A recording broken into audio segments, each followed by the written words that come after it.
Hello, good morning. My name is Jonathan Osborne. I'm here with Group 8. We are creating the Smart Composter. And right here, we are at GVSU's Sustainable Agriculture Project. This is somewhere where students on campus and the surrounding community can come out here. They can compost, they can plant, they can also get some of the fruits and vegetables that come out of here. And this is just a place where they can learn about the environment and how to plant stuff sustainably. Um, so right now they have a composter right over here, and this was a static style composter, and they wanted it to be manual operation. So you manually load compost into here. Um, when it gets dry, you manually add water, and then to aerate, you take pitchfork and then toss it. So this was quite time intensive and work intensive. So SAP wanted something that was more automated. So right over here, in this other hoop house, we have our smart compost. My name is Jason Condrat, and then behind us is the composter our team came up with. So one of the main focuses of this project was to be able to create food-safe compost. So all the materials inside the composter had to be food safe so they would not leach harmful chemicals into the compost. So the main construction is made out of untreated lumber that we then painted and sealed with food safe paint. And then in the front here, we have our control box, which right now is showing a sensor overview of the temperature and humidity. And inside of the composter, there's an array of 3 sensors, with the first one being about this high, second one down here, and the third one close to the bottom. And right now, like I said, you can see the temperature and humidity along with the fill level. And there's also a oxygen sensor to monitor the internal oxygen. With it being the smart composter, so one of the key features is being able to measure the climate inside. And then additionally, there's blowers and a water pump to maintain these parameters within the settings we made. So in the user interface here, we can switch over to manual controls as well.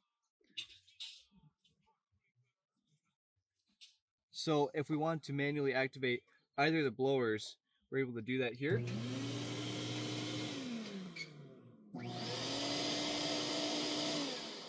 Along with the water pump. Another big aspect of this project is having it be educational, because the SAP last year had over 1,000 visitors. So on three sides, there's these viewing panels. So as the compost stack matures, people are able to see, the fresh stuff up top and the more mature stuff on the bottom.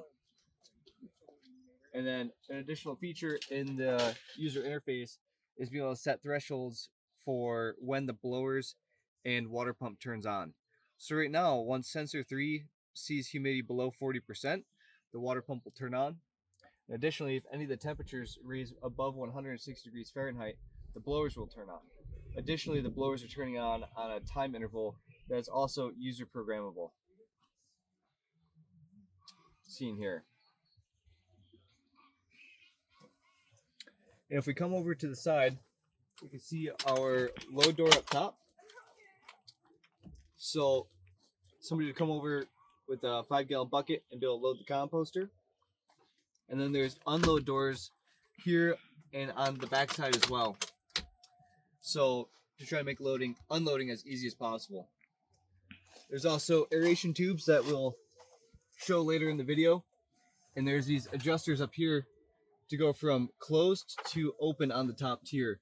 So if the compost is not above the top tier, we can close this down and have all the air rush out the bottom.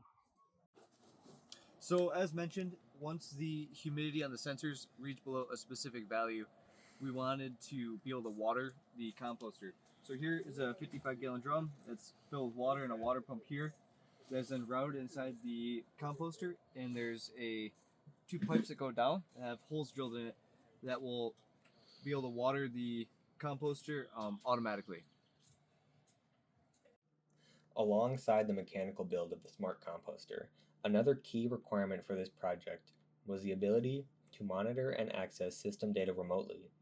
This meant developing a server-based system and a web application to collect, store, and display sensor data and system activity. To make this possible, we needed a way to move data from the microcontroller to the cloud and then build an interface that could be accessed by users and researchers. As shown in the diagram on screen now, the Arduino Giga collects data from the sensors and passes it to the Raspberry Pi Zero, which stores it locally and uploads it to an AWS server using a Wi-Fi hotspot located at the SAP. The data is not sent in real time though. Sensor updates are uploaded at fixed intervals, which can be configured through the Composter's interface. Right now, it's set to send data every 10 minutes. However, time-sensitive events like blower and pump activations are sent immediately when they occur. A camera mounted to view the composting process through a side window is also triggered whenever the doors open, and the images are uploaded right away. A web application then pulls the data from the AWS and displays it to an HTML-based dashboard, which includes temperature and humidity readings, as well as logs for blower, pump, and door activity. There were a few challenges to this project. First of all, the food safe requirement limited us to which resources we could use to fabricate the composter. Untreated lumber and food safe paints were used for most of the construction, while the inside was lined with HDPE and stainless steel for an extra barrier of protection.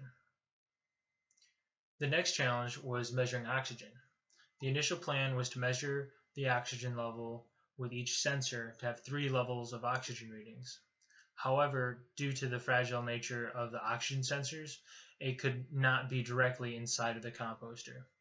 In the end, a design was formulated to mount the oxygen sensor in a tap that would feed into the composter to get an average reading of the overall oxygen level.